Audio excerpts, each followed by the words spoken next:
Eh, hay cosas que parecen bolsas, decía aquel, ¿se acuerda aquel programa? Hay bolsas que parecen bolsas y vueltas al revés, son bolsas otra vez. Sí, hombre. En el panorama nacional ocurren a veces acontecimientos, digamos, que vistos desde afuera deben parecer como de vodevil, ¿verdad? Porque las cosas que tienen que ver con el destino del país, su economía, su política, son serias. Sí, tienen que ser así. Claro. La aldea más pequeña del mundo, que sea independiente, tiene que enfrentarse a sus problemas con seriedad. Pero hace pocos días hubo una declaración presidencial a propósito de... Que paró los pelos. Sí, de estas... claro, alarmante como el carajo. Que uno dice, bueno, si lo está diciendo de manera tan dramática, digamos, es porque la cosa es seria. A propósito de la incapacidad en que podía entrar el Estado de cumplir con sus obligaciones financieras si no se tomaban ciertas medidas, pero esas medidas, digamos que no están claras, puesto que están en discusión en la Asamblea Legislativa, muchas de ellas, y ahí pues no todo el mundo está bien enterado. Lo interesante es que, bueno, con respecto a esas declaraciones se suscitaron reacciones de distinto tipo, desde luego la de uno como soldado raso era de preocupación, claro, de alarma, claro. Digamos en mi caso la experiencia que yo tuve en los tiempos del gobierno de Rodrigo Carazo, en que tenía responsabilidades en la universidad de rector, solo recordar eso, me paró las orejas y el pelo. Claro. Pero bueno, lo que ocurrió fue que empezaron a darse comentarios cruzados de quienes aseguran que fue temerario haber hecho esas declaraciones, fueron temerarias, y otros pues que las acogen y empiezan entonces a plantear la necesidad de entrar. Yo creo que el que fue más claro respecto a eso fue Otón. Otón le entró duro al tema, pero a fondo, ¿no? Y sí, definitivamente él dice que le señala gran responsabilidad al presidente Solís por lo que está pasando, por su comienzo burdo, digamos, en su primer presupuesto, que inclusive exacerbó los ánimos de todo el mundo en el Congreso, no fue aprobado y sin embargo ilegalmente lo ejecutaron, hasta que la Sala Constitucional lo regañó. Para mí no debía ser solo un regaño, pero bueno, así lo hizo. Y entonces se refiere a una serie de actitudes que no se han hecho y que efectivamente en las entidades autónomas hay una serie de privilegios y cosas que hay que acabar con esas. Si acabaron con las famosas pensiones de privilegio, que no era bueno, para algunas sí, me imagino, porque había unas, yo sé, pero a los que teníamos una pensión razonable nos guillotinaron también, porque con eso se arreglaba, y acaso se ha arreglado. Sí, pero no sé. Las medidas específicas, un poquito de yo creo que son especulación sobre eso. Lo que extraña es que después vinieron una serie de declaraciones de fuentes gubernamentales que atenúan un poco la alarma. Sí. Se atienden a el ministro. Entonces, la pregunta que hay que hacerse, porque bueno, los problemas existen, hace tiempo se está hablando de ellos, hace rato. Y de hecho, pues, se han soslayado y se ha pateado el tarro para adelante. Eso es. No son de este gobierno, vienen de atrás, claro que no. Pero la pregunta es, ¿cómo es que ya con un estado relativamente complejo como el nuestro, no existe una estructura técnica docta o pernocta, como sea, que defina ciertas cuestiones de esta índole antes de que se produzcan declaraciones como la que da el presidente. Es decir, el presidente tiene derecho a decir lo que quiera y en todas partes es así. Ve en Estados Unidos que a las 3 de la mañana sale y pone en Twitter una estupidez, pero no se trata de eso. Es decir, las cuestiones que tienen que ver con lo fundamental de la política de Estado deberían ser objeto de una reflexión, de fondo, sí, claro. y debate.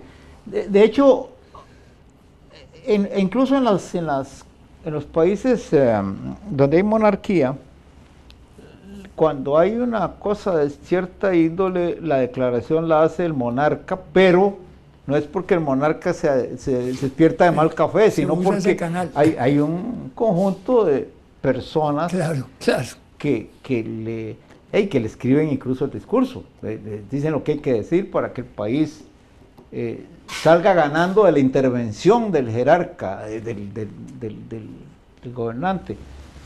Esa es la reflexión que yo me hacía, ¿cómo existe eso? Hay una, desgraciadamente no es falta de cordialidad, sino falta de sentido común para analizar las cosas fríamente, sino que el sector sindical se ha radicalizado. Entonces la culpa no es de los salarios, ni de los pluses, y en el otro sector, pues se está viendo cómo se disminuye el gasto en ese sentido. Desgraciadamente, yo diría que de Oscar en adelante, y tal vez antes también, predominó el criterio de los economicistas, ¿no?, en que jugaban simplemente con el aspecto monetario y no se analizaba a fondo lo importante que era la economía del país, su producción, etcétera, etcétera. Es decir, los gastos inadecuados de acuerdo a la producción. Si el país genera 100 y gasta 300, pues va mal el asunto. Tiene que nivelarse las cosas. Y desgraciadamente, sí, no se ha hecho desde hace rato. Yo recuerdo cuando ¿cómo se llama? La presidenta Laura propuso la reforma aquella de los aumentos, que el mismo Otón la apoyó, y sin embargo la Asamblea la rechazó, por razones puramente politiqueras, es decir, porque esa es la realidad que vivimos. Y es lamentable que se llevan perdón la expresión, se llevan entre las patas al país, porque el país a la larga es el que sufre. Por ejemplo, ¿quiénes son los más afectados con cualquier medida que se tome? Pues la gente de menos recursos.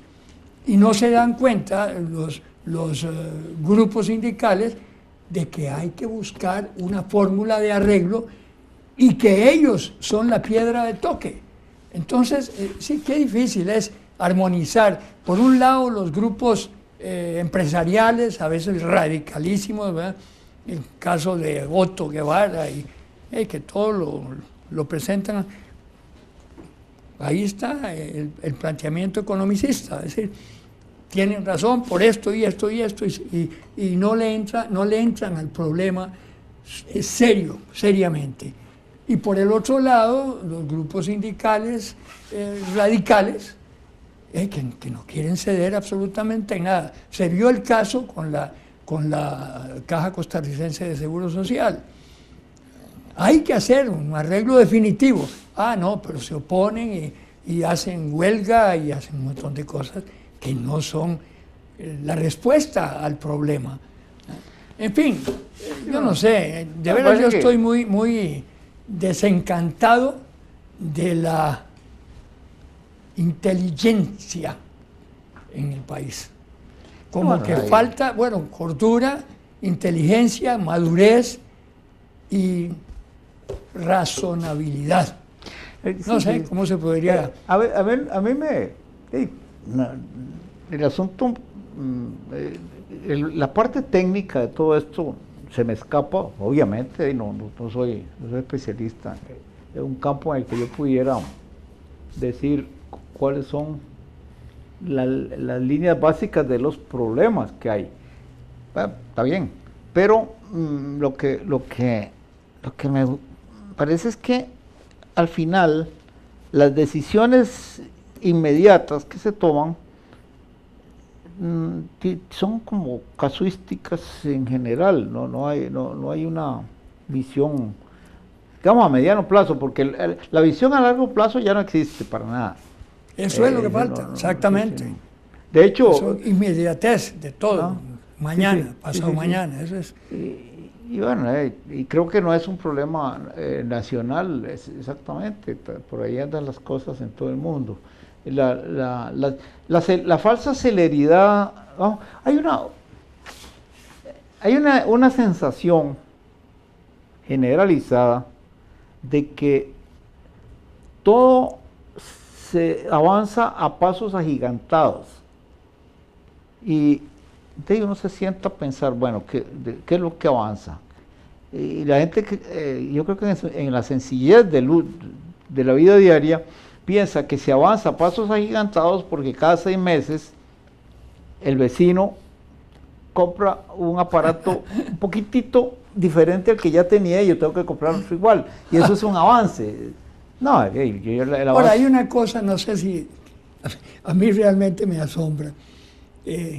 Ciertas clases, pero pobres, ahí toma, y todas se ven en las antenas de televisión, pero de las diferentes compañías, no es que son una antena que pusieron ahí, ¿sí? De Claro, de esta, del otro, porque los colores se identifican. Y uno dice, pero ¿cómo diablos hacen? No comen, pero ven televisión, compran el aparato, no sé. No, pero también, pero ahí yo defiendo ese punto desde esta perspectiva. A ver. Imagínense, piense en los barrios, en ciertos barrios, estamos donde a partir de las 7 de la noche usted no puede salir sin que lo degüellen. No, de acuerdo, sí. No va a decir que pueden ir los jóvenes pueden ir a la biblioteca o al cine. Entonces, no. con algo tienen que entretenerse porque si no acabarían todos matando a la mamá.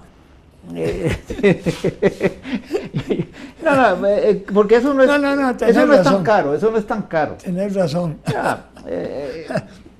Simplemente a mí no sé, tal vez.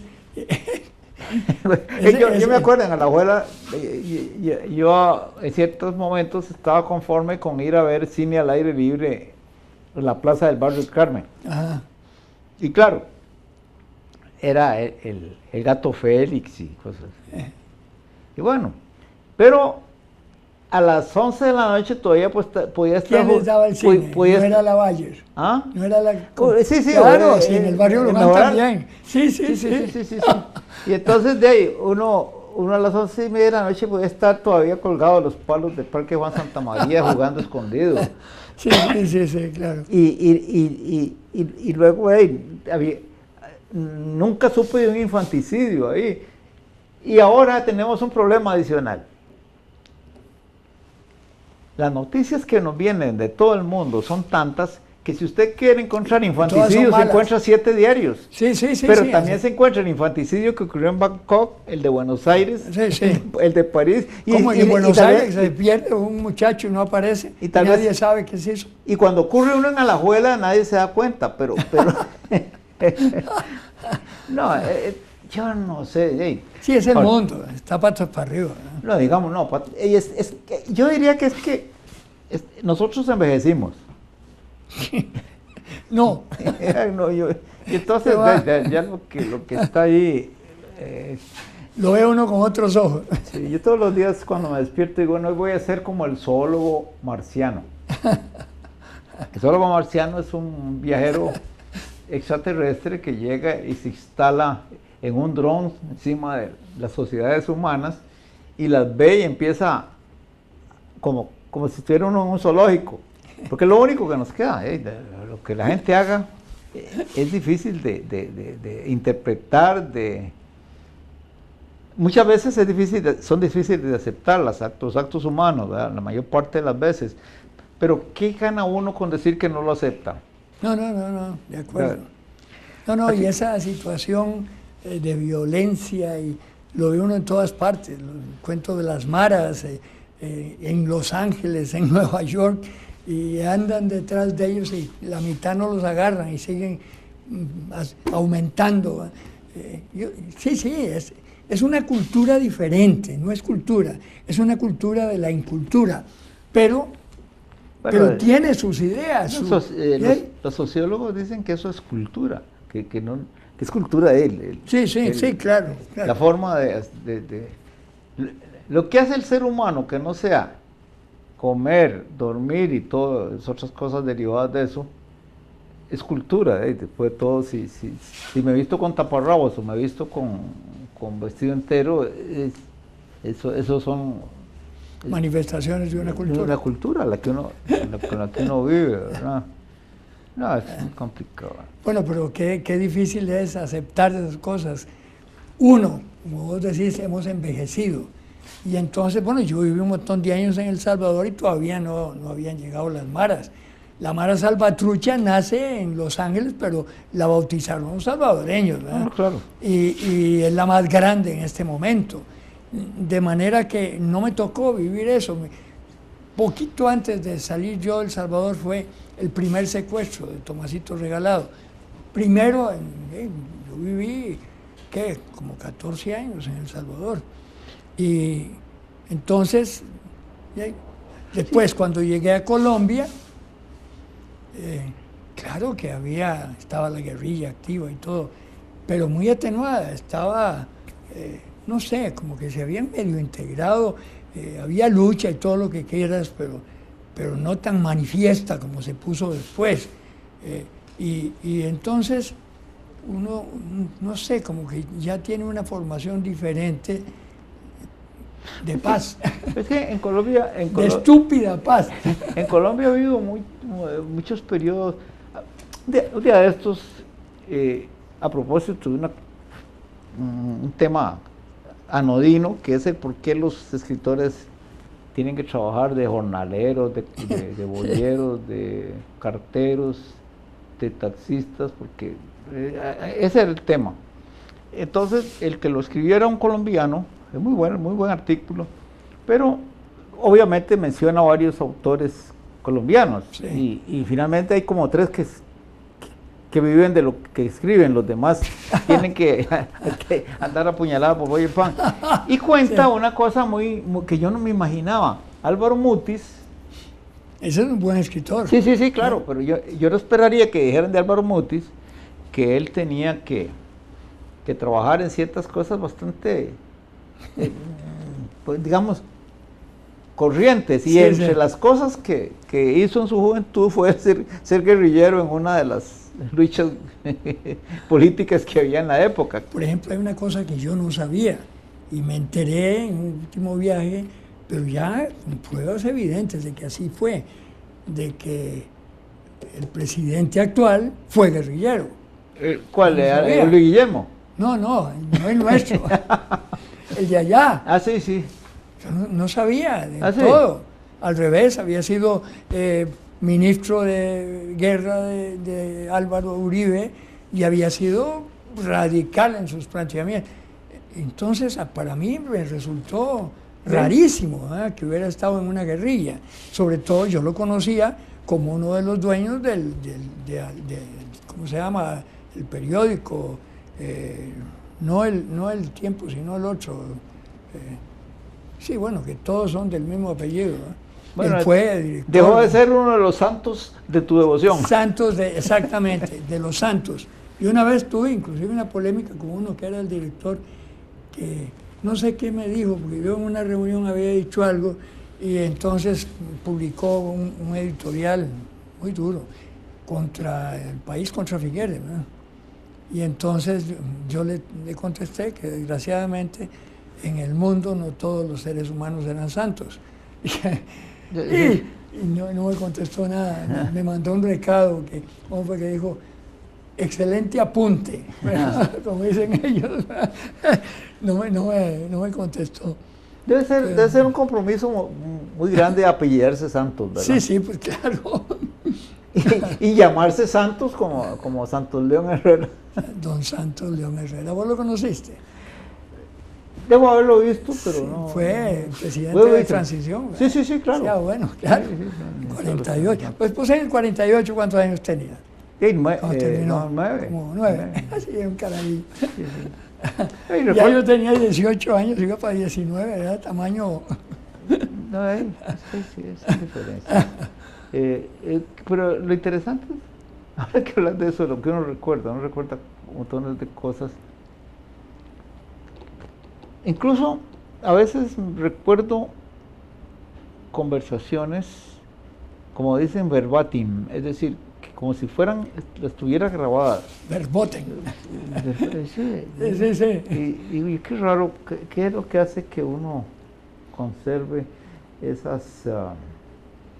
estaba recordando ya esto, lo que yo considero el origen del Twitter, del tweet. Sí. Del tweet. Allá por el año 45 en Alajuela había un fulano que dirigía un grupo de 5, él y 4 un carajo que siempre andaba con una pancarta pegada al cuerpo y 3 músicos. Ajá. Uno de ellos era un redoblante, un tambor. Y ellos no eran institucionales, eran un grupo que existía, y entonces cuando alguien no tenía plata para pagar publicidad de la de verdad, los contrataba. Me acuerdo un candidato a diputado que los contrató una vez, se llamaba Roque Salas. El tambor iba ahí, el fafafán de los otros. Y el hombre cartel llevaba un cartel con información. Y el director iba con un megáfono rarísimo, diciendo lo que decía el cartel y otras cosas. Sí, sí. Pero era muy curioso porque cada cierto tiempo dejaba los alaridos y se ponía sereno y echaba una cita bíblica o literaria, sí, cortita. Sí, sí. Y entonces yo me pongo a pensar y mira, eran los twitters de este carajo. ¿Por qué el tweet no se llama gorjeo o trino? Porque fue inventado en Alajuela, debería llamarse en español, ¿verdad? Sí. Ya aterrizamos. Sí, que aterrizamos. No le digo, se están yendo disparados, qué dicha.